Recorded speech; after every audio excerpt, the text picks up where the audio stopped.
بسم الله الرحمن الرحيم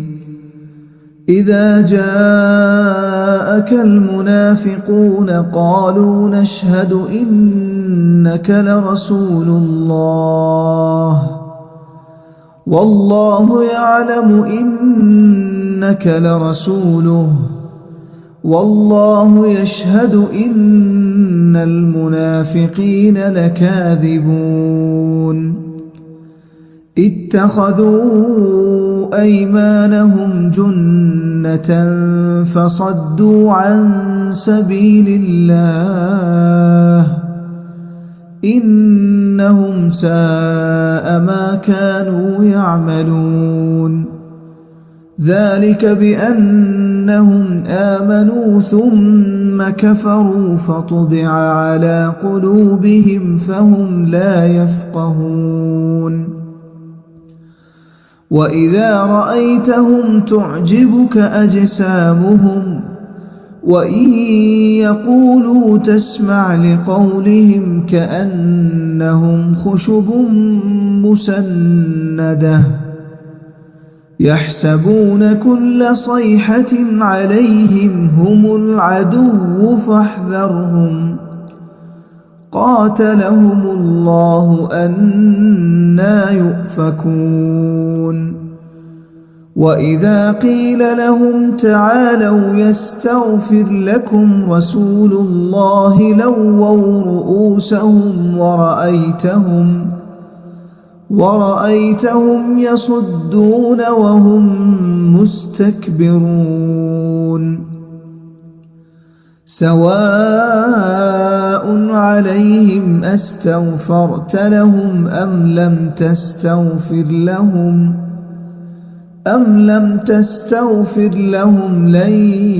يغفر الله لهم إن الله لا يهدي القوم الفاسقين هم الذين يقولون لا تنفقوا على من عند رسول الله حتى ينفضوا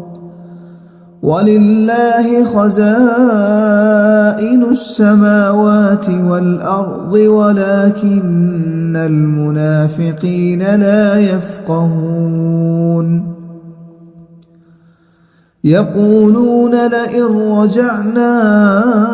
إلى المدينة ليخرجن الأعز منها الأذل